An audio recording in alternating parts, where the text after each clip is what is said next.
والاحتفال عيد ميلاد 55 لأوريفليم في مصر. 25 سنة أوريفليم بتفسح الناس، 25 سنة أوريفليم بتبسط الناس، توديها أماكن حلوة، تخليها تتبسط، تخليها تقابل ناس جديدة. كل مرة بنبقى حريصين إن احنا نعمل لكم حاجات جديدة، إن احنا تتبسطوا أكتر، نجيبكم أماكن حلوة، نغير لكم، تغيروا جو. خلصتوا امتحانات؟ الحمد لله، قربتوا تخلصوا امتحانات؟ خلصوا بقى وتفصلوا كده شوية وتنسوا اللي حصل الوقت اللي فات. هي أوريفليم محتاجين كده نقعد نفكر مع نفسنا احنا موجودين في شركة عاملة ازاي، موجودين في شركة قوية ازاي وبتعمل لنا ايه. واحد من أهم محركات النمو في أوريفليم هو السفر. هو عمرو وهو بيكلمني أنا هو محرك نفسي، هو فعلا محرك نفسي. كلنا بنحتاج نغير جو، كلنا بنحتاج إن احنا نفصل، نتفسح، نخرج، نبقى في بابل كده كام يوم وبعدين نرجع للواقع تاني.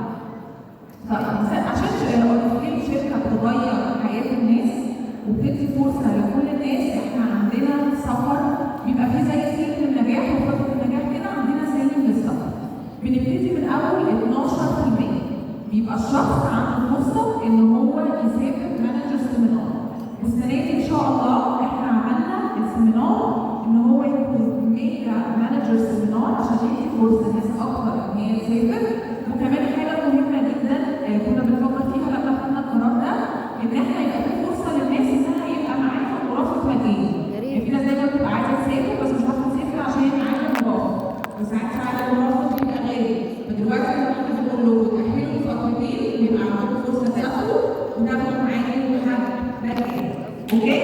طيب ده إن شاء الله هيكون في نوفمبر وقريب أوي هنعرفوا فين ودلوقتي إن شاء الله يبقى مكان. طيب عندنا ايه كمان؟ انطلاق. يعني دي برضه بالنسبه لي من المعجزات اللي اتعملت السنه دي. مانجر سيمينار في انطلاق. حرام كده تفوتوا الفرصه، على الاقل انا عارفه ان خلاص فتره التأهيل بتفنش، على الاقل الناس اللي ماشيه على التراك ما تضيعش الفرصه. بجد دي حاجه ما اتعملتش وما اعرفش يعني ما اعرفش هتتعمل ولا لا، بس انا مش عشان نكون صريحين معاكم. فاللي اوريدي على التراك ما يضيعش الفرصه دي، سافروا بره مصر وانتوا الناس عامله مستوى من اول 15%. فبجد ما تضيعوش الفرصه. طيب الميسا بقى سافرين الحمد لله، انا مش مصدقه ان احنا خلاص بقالي كتير عماله اتكلم في الموضوع ولسه فاكره اول مره كده نيجي ونبص على الهلال، الموضوع بيبقى شكل مختلف خالص كده. نتخيل ان القاعه بتبقى فاضيه ولا فيها كراسي ولا فيها ناس ولا فيها اي حاجه، بس لما الموضوع بيحصل وبتبقى خلاص بقى في الايفنت وكده، انا شخصيا بتبقى دي حاجه ببقى في كل ساعات عشان حاسه ان احنا خلاص وصلنا. اتمنى ان انتم تكونوا لحد دلوقتي مبسوطين معانا، ونوعدكم ان شاء الله كمان اليومين الجايين هيبقوا حلوين. العفو يا استاذ. طب ده السنه دي في بقى حاجات استثنائيه بقى صحصحوا معايا كده عشان نقول حاجات لازم 20 23. اوكي؟ ايه رايكم نشوف مع بعض هنروح فين؟ اشغل ولا لا؟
يوصل لاعلى لقب في مصر ويحافظ عليه لاخر السنه دي، هيقدر ان هو يحضر معانا دايركت سيمينار 2023 ان شاء الله. تاني احنا بنحب دايما ناس كتير تبقى معانا، بنحب نشجع حتى الناس اللي وقعت، بنحب نشجعها ونديها امل ان هم يرجعوا تاني ويقدروا معانا. نيجي بقى لجزء تاني خالص من السفر وهو السفر بره مصر، وده طبعا متعة تانية خالص. سفر بره تقابلوا ناس من كل حتة في العالم، بتتعلموا حاجات جديدة، بتبقى اكسبيرينس تانية خالص ان انا اطلع بره مصر. عندنا كمان كونفرنس اللي هيبقى في اسبانيا في مدريد وبرشلونة، فترة التقديم شغالة وتقريبا الوقت بيجري، فميك شور انكم تتأهلوا.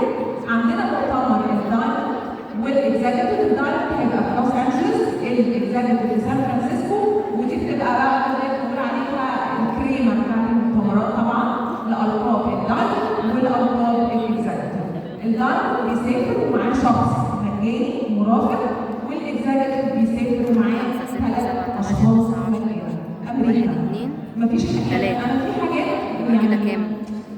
بحس ان انا مش محتاجين نتكلم عليها كتير، ان الشركه بتسافر ناس امريكا بمرافقين مجاني. يعني دلوقتي صعب قوي شخص واحد يسافر امريكا، احنا شركه بتسافر 4 اشخاص لامريكا، عاملين كده هنطلع بتذكره زياده انا وانت ومعاهم 3، يعني ممكن عيله كامله تسافر مجانا مع ضيفين امريكا. بجد يعني انا مش عايزه الكلام ده نبقى بنعيده او بنقوله خلاص، دي حاجه قويه جدا، حاجه مهمه جدا نتكلم عليها ونبقى مؤمنين قد ايه احنا في مكان قوي. طيب في حد موجود معانا هنا، انا سمعتها وهي بتتكلم قبل كده، وكانت بتقول ان هي خدت قرار مصيري في حياتها في سيمينار، كانت حاضره سيمينار وخدت قرار وهي في السيمينار ده ان هي تغير حياتها، وفعلا غيرت حياتها وبقت حد من التوب 15 في مصر. وانا حابه ان هي تكلمكم اكتر وتحكي لكم عن التجربه بتاعتها. رحبوا معايا بإنجي فتحي.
مصور. ده حلو. كنت متوترة قوي. بتصور ايه؟ مصور